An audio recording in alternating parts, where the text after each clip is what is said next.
ଆମ ଭାରତର ତାମିଲନାଡୁର ଗୋଟେ ଗାଁରେ ଗୋଟେ ଛୋଟ ପିଲାଟେ ଥିଲା, ଯିଏକି ତାହାର ଗୋଟେ ଏମିତି ସଉକ ଥିଲା ନା କୋଉଠି ଖେଳିବାର ସଉକ ନା କୋଉଠି କାହାଣୀ ଶୁଣିବାର ସଉକ ଥିଲା। ତାର ସଉକ ଥିଲା ଅଙ୍କ କଷିବାର ସଉକ। ଆପଣ ଜାଣିଲେ ଆଶ୍ଚର୍ଯ୍ୟ ଲାଗିବ, ଅଙ୍କ କଷିବାର ସଉକ। ଆଉ ସେ ସମୟରେ ତା ପାଇଁ ପେଟ ଭରା ଖାଦ୍ୟ ବି ସାତ ସପନ ଥିଲା। ପୁଣି ସେହି ସମୟରେ ତାର ଯେତେବେଳେ ସାଙ୍ଗସାଥି ଥିଲେ, ସେଇ ସାଙ୍ଗସାଥି ମାନେ ଯୋଉ ଟାଇମରେ ଆକାଶରେ ପତଙ୍ଗ ଉଡେଇ ଖେଳୁଥିଲେ, ସେଇ ସମୟରେ ସେ ତାର ପୁରୁଣା ସିଲଟ ଧରି ଅଙ୍କ ସହିତ ଗଣନା କରିବାରେ ଚାଲିଥିଲା।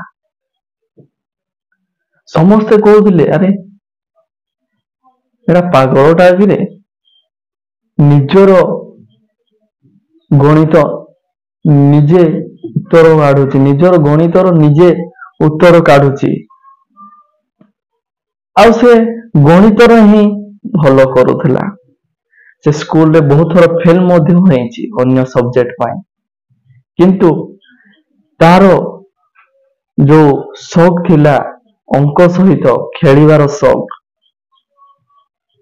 ତାକୁ ଦିନେ ଏମିତି ଜାଗାରେ ଛାଡିବ ସେ କେବେ ଭାବି ନଥିଲା।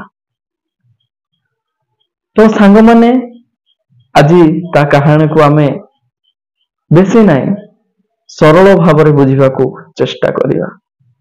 ତ ଚାଲ এই ଭିଡିଓକୁ ଶେଷ ପର୍ଯ୍ୟନ୍ତ ନିଶ୍ଚୟ ଦେଖନ୍ତୁ। ଆଉ ନୂଆ ଆସିଥିଲେ ଆମର ଚ୍ୟାନେଲକୁ ସବସ୍କ୍ରାଇବ କରି ଅଲ୍ ନୋଟିଫିକେସନ ଉପରେ କ୍ଲିକ କରିଦିଅନ୍ତୁ, ଯାହା ଦ୍ୱାରା ମୋର ସର୍ବପ୍ରଥମେ ଅପଲୋଡ ଭିଡିଓ ଆପଣଙ୍କ ପାଖକୁ ପହଞ୍ଚି ପାରିବ। ତ ଚାଲ ଆରମ୍ଭ କରିବା।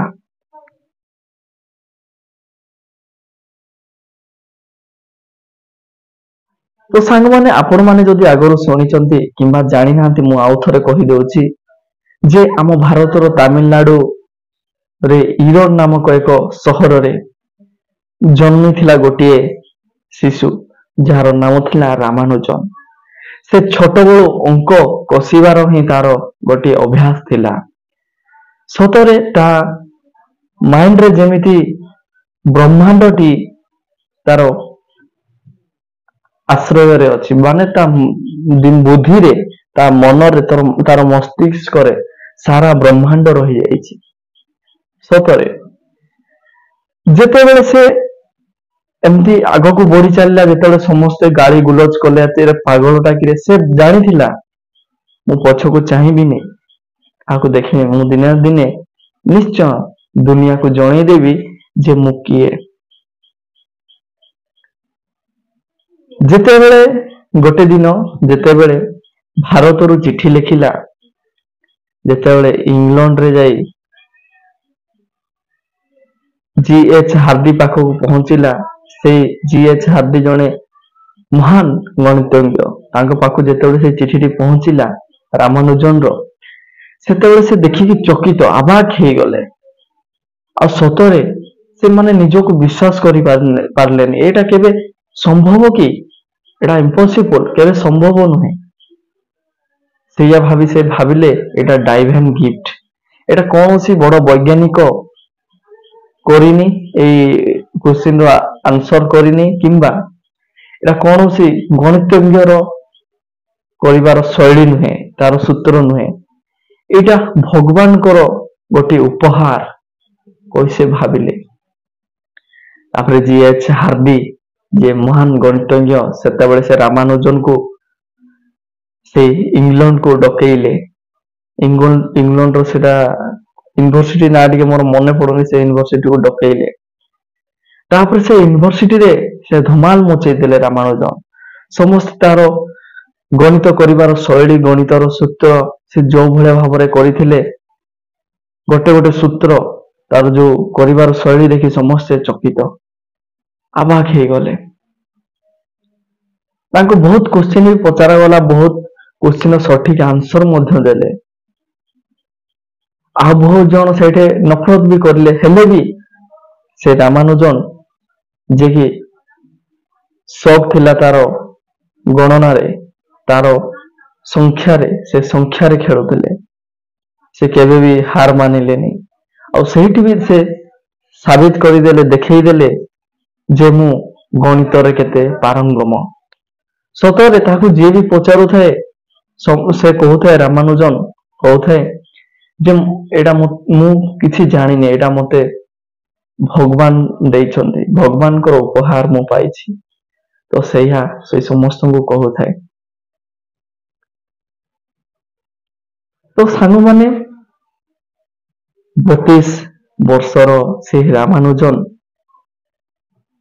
ଯିଏକି ଏତେ ବଡ ସଂଘର୍ଷ କରିଲେ, ଆଉ ଆଜି ମଧ୍ୟ ତାଙ୍କର ଗୋଟେ ଗୋଟେ ସୂତ୍ର ଆମ ଗହଣରେ ରହିଯାଇଛି ସ୍ମୃତି ପରି। ତ ସାଙ୍ଗମାନେ, ସବୁଠାରୁ ବଡ ଦୁଃଖର ବିଷୟ, ନା ତାକୁ ନୋବେଲ ପୁରସ୍କାର ମିଳିଲା ନା ଭାରତ ରତ୍ନ, ତାକୁ କିଛି ବି ମିଳିଲାନି। କିନ୍ତୁ ତାଙ୍କର ସେଇ ଇତିହାସ, ସେହି ସମୟର ଗୋଟେ ଗୋଟେ ପଲ, ଗୋଟେ ଗୋଟେ ମୁହୂର୍ତ୍ତ ଆମ ମନରେ ଆଜି ମଧ୍ୟ ରହିଅଛି। ସତରେ ଆଜି ମଧ୍ୟ ଆମେ ତାଙ୍କର କୌଣସି ନା କୌଣସି ଗୋଟିଏ ପ୍ରଶ୍ନର ଉତ୍ତରରେ, ଯେତେବେଳେ ଆମେ ସେଇ ପ୍ରଶ୍ନର ଉତ୍ତର ଖୋଜୁଥାଉ, ସତରେ ନା ସତରେ କୋଉଠି ତାଙ୍କର ସେ ରାମାନୁଜନଙ୍କର ଆତ୍ମା ଆମ ଗହଣରେ ଥାଇ ହସୁଥିବ। ନିଶ୍ଚୟ ନିଶ୍ଚୟ ନିଶ୍ଚୟ ହସୁଥିବ ମୋ ସାଙ୍ଗମାନେ। ଆଉ ଭାବୁଥିବ, ଖୋଜ, ମୁଁ ତ ଖୋଜି ଖୋଜି ମୋ ଦୁନିଆକୁ ଅଲବିଦା କହି ଚାଲି ଯାଇଛି, ଏବେ ତମର ପାଳି, ତମେ ଖୋଜ।